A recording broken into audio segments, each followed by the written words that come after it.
itch.io, the indie game haven for anyone that wants to create indie games and publish them. You'd be surprised how many critically acclaimed indie games are on itch.io. Currently, it's the best way to support indie developers as they can get up to 100% of the money you give them. These games also tend to have Linux versions, and those Linux versions run on Steam Deck.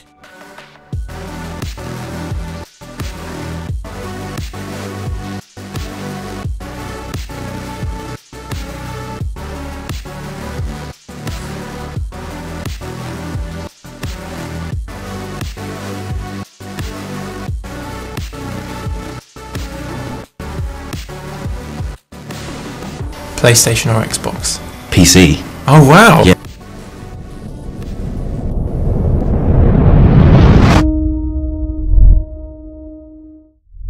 If you've never heard of itch.io, I'm here to tell you that itch.io is another game store in which developers can self-publish and also sell their own video games, and you can buy them if you so choose.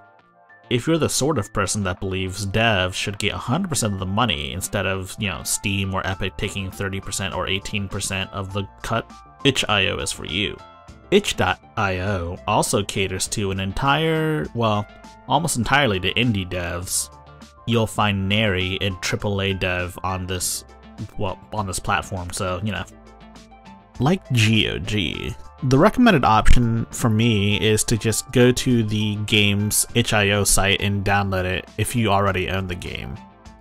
The second best option would be to download the itch.io launcher, which has a native Linux version, so it would be best to either download it from the site, or in this case, you can download it from your package manager, which I'll show you right here. So I'm going to speed up the process a little bit. So you just go find your package manager and then you install it that way. So as you can see here, it's pulled up. And then just type in itch.io in the search bar, and then voila. It should show up right there as itch. I'm not entirely sure what kitch.io is, but I would just go for itch right there. As you can see, you click on that build button and then it'll just build. Wow, who'd have thunk it, right? Before that though, we're going to try out a game. We're going to try out Friday Night Funkin', which I downloaded directly. A native Linux client as well. Wow, Friday Night Funkin', I don't know why it's freezing. It's probably because my laptop's a piece of crap, but, yeah, whatever. I don't know why it says this is an old version, but I don't really care. Let's play some video games.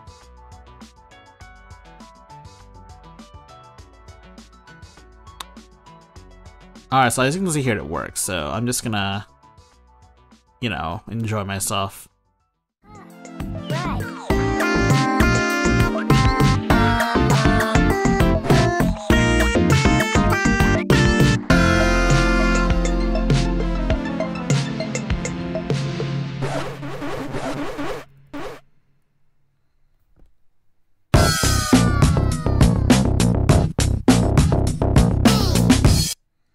Yeah, I'm done with that game.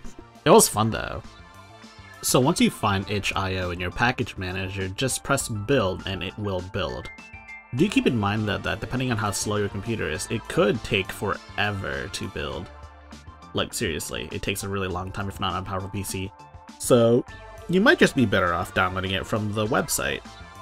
But if you're accustomed to using the App Store, then more often than not, the recommended way to get things is with the package manager. As you can see here, I skipped through the entire process on this video because you guys don't want to watch it. So just log in with your itch.io information and you're set. You're golden. So once you're in itch.io, as you can see here, there's a selection of games, depending on what games you own, etc, etc.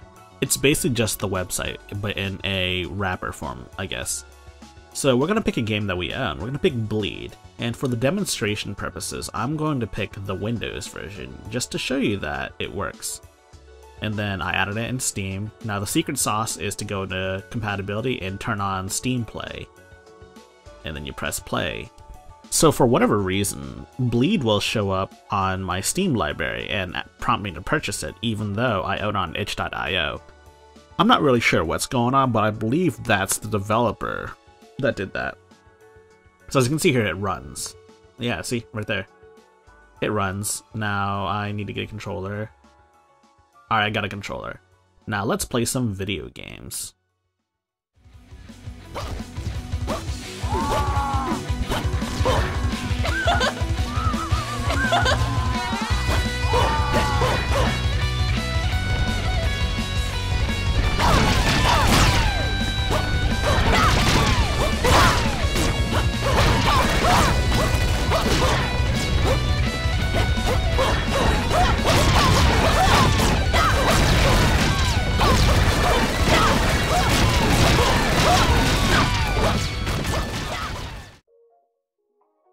So believe it or not, there was actually one game that I had one heck of a time trying to get to run, and that was Nuclear Throne. So Nuclear Throne is a game, and it's available on Steam, and it's quite similar to Enter the Gungeon, being that it actually came out before Enter the Gungeon did. And it shows, but it's still a good game. The issue here, though, is that the Linux version, for whatever reason, doesn't launch, and I honestly don't feel like troubleshooting it right now. But the Windows version works, and I have no idea why. And I'm not certain if... And it looks like it's running at like 30 FPS, even though I know my computer is capable of doing way more. I'm not certain as to why that is, but it works. My whole snafu with Nuclear Throne's Linux version gives a lot of credence to why Valve decided to focus on Proton support, and why Valve is opting to let devs know that they should run Proton instead of, you know, making Linux versions. Sometimes they'll break.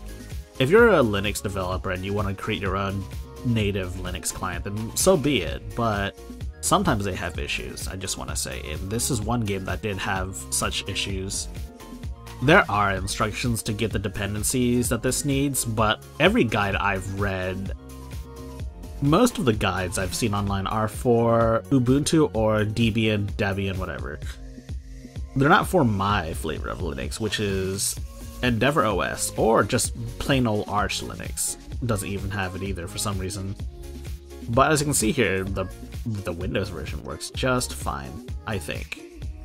I've actually never played this game before, so I'm not sure how it should run on Windows. I might have to try it out later. I do want to mention this because I totally forgot to record this, but I tested out the native Linux version of Celeste and it works absolutely fine.